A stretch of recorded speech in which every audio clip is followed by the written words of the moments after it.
Great to be here. It's good to see you. So S&P, positive. Dow's still negative, but it's working off the lows. Even the Russell just went positive a moment ago for a second. We all good with this rally? I don't know. What I do think is clear is that I think that they're, given the levels of the market and where we're at, S&P over 20 times earnings, NASDAQ 28 times, I think it's going to be like more of a show me story for especially those more expensive stocks in the market. But there's still a lot of stocks that are dramatically less expensive than that, with very negative sentiment still built in, that really could have the opportunity to really surprise to the upside this earnings season and throughout the year. We had a highly regarded wealth manager on, you may know her, Cheryl Young, yesterday. She said, look, she's positive on the market, but she said we're priced for perfection. Right exactly. Now. You agree? At a market level, it feels that way. I mean, certainly you can go back to the late 1990s. I mean, we can, S&P multiples, NASDAQ multiples, if we get into stratospheric levels, it's certainly absolutely possible. But I think there are a fair number of stocks that are much closer to like being priced for perfection, actually maybe even trading at more of those stratospheric valuations. But I think the really interesting opportunity in this market is those companies that are less expensive, that have the opportunity for earnings growth to surprise to the upside over the year ahead. Out of the S&P 493, yes, you're obviously referring to. Yes, but but those stocks, not all of those stocks, those stocks actually, most of them are, I think, have the potential for nice earnings growth. Is it priced in? We don't know. But they are not, and I've said this before, like they are not the culprits of most of them are not the culprits of the, I think, excessive valuations that we see elsewhere. So there are some of those names that you're probably fine with. Do they have the most asymmetry to the upside, though, to your point? I think those probably come in the other 493. Yeah. What do you especially like? Which part of the market? If we get even more granular, let's pick some places to look. Right. Well, one place that we really like is telecommunications.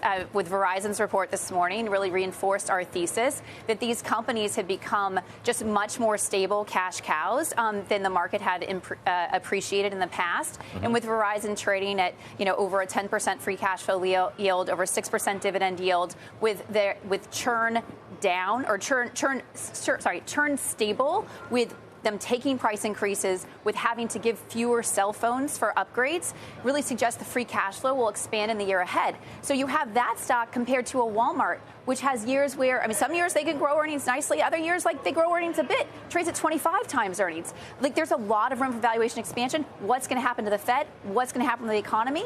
I don't think it's really going to have that material of a difference on Verizon's earnings, and you've got a really cheap stock. Ford and General Motors, you like those? Yes. We do also like autos. So in a portfolio, you have, a spectrum. You have kind of your bond-like characteristics, stocks with more bond-like characteristics, stocks that have some more cyclicality. But what we really like about them, and the companies we like in general, is that they have the opportunity, and they're not just the opportunity, they are executing on their company-specific business plans, taking out costs, improving product, with an overlay of, like, if things actually get weaker, rates go down. What happens when rates go down? Cars get cheaper for people to buy. So they kind of have a backstop if things do get a bit weaker. At the same time, they're both taking out meaningful costs. We expect that, we will probably see more of that to come.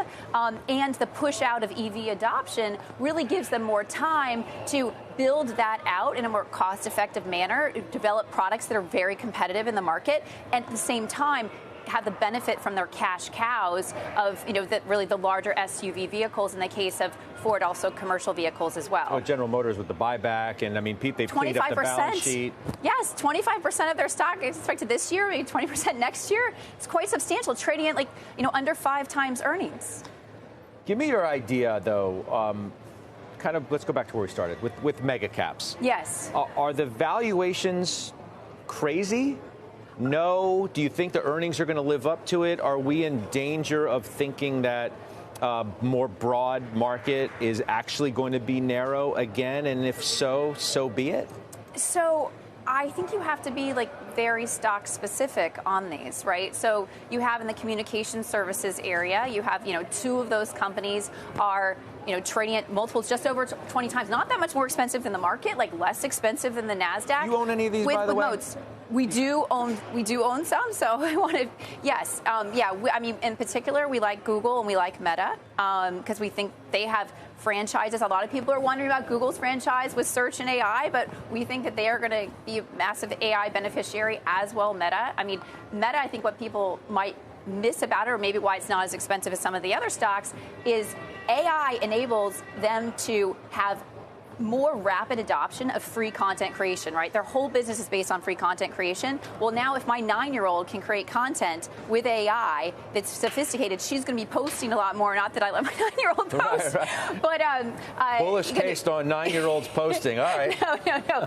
But the people who post more, there's going to be more content generated. They can advertise on that, and they can use AI, or they are using AI to have very efficient advertising. And I think with cookies going away, you are going to see the networks have more and more power because they have the ability, they have just more inherent information about people to make ads much more effective.